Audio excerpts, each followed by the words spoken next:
సాధారణంగా అద్దెకు కావాలి అంటే ఏం దొరుకుతాయి? ఇళ్ళు, స్థలాలు, కార్లు, బైక్లు ఇలా అన్నీ దొరుకుతాయి. కానీ ఓ ప్రాంతంలో మాత్రం ఏకంగా భార్యలనే అద్దెకు ఇస్తున్నారు. అవునండి, ఇది నిజమే. వినడానికి కాస్త జుగుప్సాకరంగా అనిపిస్తున్న ఇంతటి అమానుషం ప్రస్తుతం అమల్లోనే ఉంది. ఇది వేరే ఏ దేశంలోనూ కాదు, మన దేశంలోని స్త్రీలను దేవతలుగా పూజించే భారత్లో స్త్రీ అంగట్లో ఆడబొమ్మగా అమ్ముడుపోతోంది.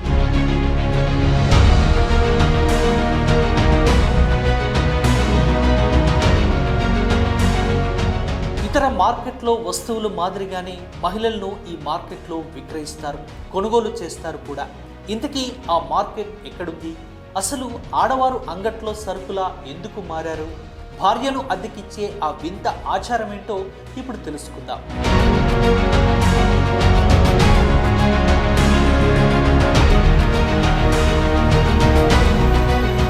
మధ్యప్రదేశ్ రాష్ట్రం శివపురిలోని ఓ మారుమూల ప్రాంతం షరీలో ఈ మార్కెట్ ఉంది. ఇతరుల కుమార్తెలను మార్కెట్లో కొనుగోలు చేసి ఇంటికి తీసుకుని వెళుతూ ఉంటారు. ఈ దురాచారాన్ని దాడిచా అంటారు. అయితే దీనికి చట్టబద్ధంగా నియమ నిబంధనలతో కూడిన ఓ అగ్రిమెంట్ పై సంతకాలు కూడా చేస్తారు. పురుషులు ఈ మార్కెట్ కు వచ్చి ఒప్పందం ప్రకారం మహిళలను అద్దెకు తీసుకుంటారు. అద్దె వ్యవధి కూడా ఒప్పందంలో నిర్ణయిస్తారు. పురుషులు తమకు నచ్చిన అమ్మాయి లేదా స్త్రీని చూసి ధరను నిర్ణయించి ఆపై ఆమెను ఇంటికి తీసుకుని వెళ్తారు.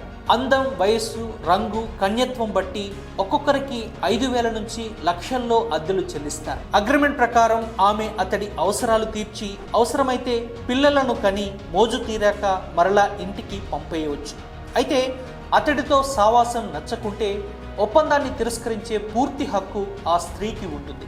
ఇక ఈ నీచ సంస్కృతి ఇప్పటికీ అక్కడ కొనసాగడానికి కారణం పేదరికం, నిరక్షరాస్యత, లింగ వివక్ష తదితర కారణాలు చెబుతున్నా ఆర్థిక అవసరాలే ప్రధానమన్నది సత్యం.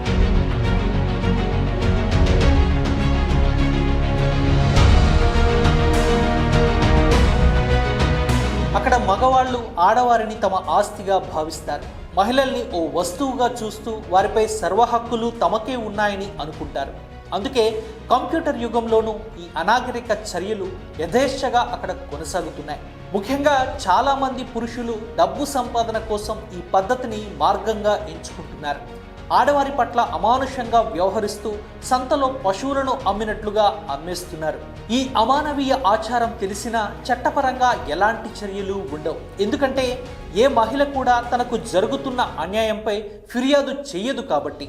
కట్టుకున్న భర్త, కన్న తల్లిదండ్రులే ఆడవారిని వస్తువులా మార్చి అద్దెకు ఇస్తుండడంతో వారు మౌనంగా భరిస్తున్నారు.